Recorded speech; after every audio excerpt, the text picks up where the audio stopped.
ප්‍රසාද් ඔබ සොයන චැනලය.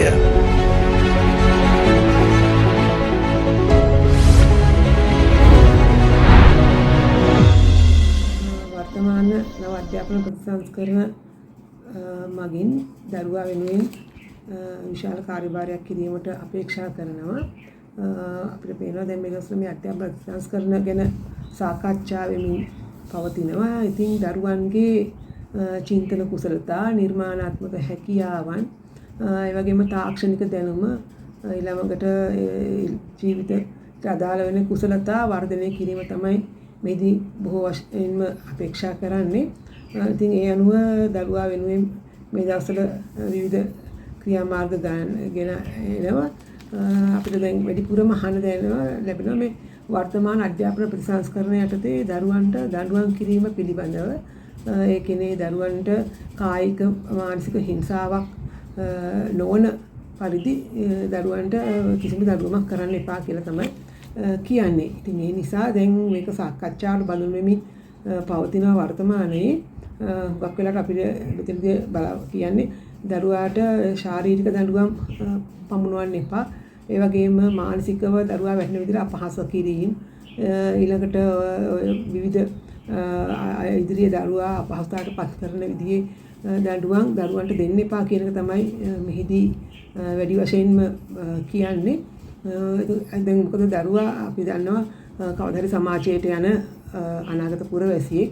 ඉතින් ඒ නිසා දරුවන්ට කිසිම ශාරීරික දඬුවමක් මානසික දඬුවමක් නොදී දරුවන් වෙනුවෙන් කටයුතු කරන්න කියන එක තමයි අද පාසල් තුල ක්‍රියාත්මක කරන්න කියලා තියෙන්නේ. ඉතින් ඒ අනුව දැන් පුළුවන් තරම් අපි දරුවන්ට සංවේදී වෙන්න ඕන, අර හෘදයාංගම බව වැඩි කරගන්න කියලා තමයි කියන්නේ. ඉතින් දරුවට පාසල තුල නිවස තුල කිසිදු බයකින් චකිතයකින් තොරව ජීවත් විය හැකි පරිසරයක් ඇති කරන්න ඕන. දැන් මේ සඳහා අපි හිතනවා ගුරුවරුන්ට ලොකු වගකීමක් තියෙනවා. මොකද කිසිම දඬුවමක් දෙන්න එපා කියන එක නෙවෙයි මෙතන කියන්නේ. දරුවන්ට දඬුවම් පමුණවන්න ඕන. නමුත් ඒ දඬුවම දරුවන්ට මේ කිසිම ගැටලුවක් නොවන පරිදි දෙන්න ඕන කියන එකයි කියන්නේ. දැන් හුඟක් වෙලාවට දරුවන් යම්කිසි පන්ති කාමරයේදී වරදක් කළොත් ඊළඟට දරුවන්ගේ අතින් යම්කිසි මොකක් හරි බරපතල සිද්ධියක් වෙන්න පුළුවන්, සාමාන්‍ය සුළු සිද්ධියක් වෙන්න පුළුවන්. ඒ අවස්ථාවලදී ක්ෂණික තීරණ ගන්නවා. ඊළඟට සමහර විට ක්ෂණික තීරණ නිසා ළමයාගේ ජීවිතේට ලොකු අනතුරක් වෙන්න පුළුවන්. ළමයාට පාසල, සමාජය මුළු සියල්ලම එපා වෙන්න පුළුවන්, වෛරයක් ඇති වෙන්න පුළුවන්. ඒ නිසා කියන්නේ දැන් මේ දරුවන්ට හිංසා කරන්න එපා. දරුවන්ට පුළුවන් තරම් දරුවන්ගේ හොඳ මතු කරගන්න උත්සාහ කරන්න. දරුවන්ට අපි කියන්නේ දැන් වැරද්දක් කරාම එතන හොදක් කියන්න බෑ. ඉතින් දැන් පන්සල් කාමරේ දරුවෝ ඉන්නවා හරි කලහකාරී. ඉතින් එහෙම අවස්ථාවලදී අපිට සිද්ධ වෙනවා දරුවන්ට විවිධ ආකාරයෙන් ප්‍රතිචාර දක්වන්න. මම හිතන්නේ ඒ වගේ වෙලාවට දැන් අපිට පුළුවන් පන්ති කාමරේ සමහර විට කලහකාරී දරුවෙක් ඉන්නවා නම් ඒ දරුවට වෙන විවිධ විදිහේ වගකීම් පවරන්න, ඊළඟට එයාටම තමන් ගැන හිතලා තීරණ ගන්න.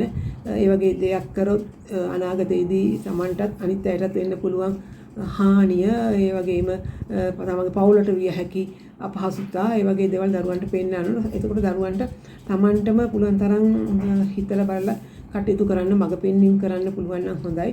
ඒ වගේම දරුවන් කරන දේවල්, හොඳ දේවල් අපිට ප්‍රශංසා කරලා එයාගේ හොඳ හැසිරීම මතු කරගන්න පුළුවන්. සමහර වෙලාවට දරුවෝ එක වෙලාවකදී තියෙන හැසිරීම වෙනස් වෙන්න පුළුවන්. ඉතින් ඒ නිසා අපි දැන් සමහර වෙලාවට හුඟක් වෙලාවට ළමයිගේ බාහිර පෙනුම, ඊළඟට කතා බහ හැම එකක්ම පාසල තුලදී මේ දරුවා ලැබෙන අවස්ථා තියෙනවා. ඉතින් ඒ වගේ අවස්ථාවලදී දරුවන්ට එහෙම ගැටලුවක් ඇති නොවන විදිහට තමයි ඒ පරිසරය ඇති කරන්න කියලා කියන්නේ. අපි දඬුවම් දෙන්න ඕනේ. නමුත් දැන් ගොඩක් වෙලාවට දැන් මේ දඬුවම් නොදීම තුල නිසා ළමයි හුඟක් කලහකාරී විදිහට හැසිරෙන බවකුත් අපිට දැනගන්න ලැබිලා තියෙනවා. සමහර වෙලාවට දරුවෝ පන්ති කාමරවල ළමයට අවශ්‍ය විදිහට හැසිරෙනවා. ඊළඟට අනිත් අයත් එක්ක කලහකාරී විදිහට හැසිරෙනවා. කැමති විදිහට ඇඳුම් පැළඳුම් අදන් එනවා. නමුත් ගුරුවරු දැන් ඒ ගැන හොයා බලන්නේ නැති නිසා දරුවන් තමන්ට හිතුමනාපිට කටයුතු කරනවා කියලා. නමුත් ඒක නොවේ සිද්ධ වෙන්න ඕන. අපි දරුවන් පාලනය කරගන්න ඕනේ. ඒ පාලනය කර ගැනීම අර බරපතල නොවන විදිහට සමාජයට යහපතක් කරන්න පුළුවන් දරුවෙකු බිහි වෙන විදිහට කරන්න ඕන. මම හිතන්නේ එහෙම කළොත් අපිට මේ දරුවන්ගේ තියෙන මේ අර දෙංගලි තත්ත්වය නැත්නම් ඒගොල්ලන්ගේ තියෙන ඒ ප්‍රචණ්ඩ ගති ලක්ෂණ අඩු කරගන්න පුළුවන් වෙයි. නමුත් දඬුවම එපා කියන එක නෙවෙයි කියන්නේ දඬුවම තියෙන්න ඕන. ඒක දරුවාට පුළුවන් තරම් අහිතකර නොවන ආකාරයෙන් පවුණුවන්න කියන එක තමයි මම හිතන්නේ වඩාත් සුදුසු.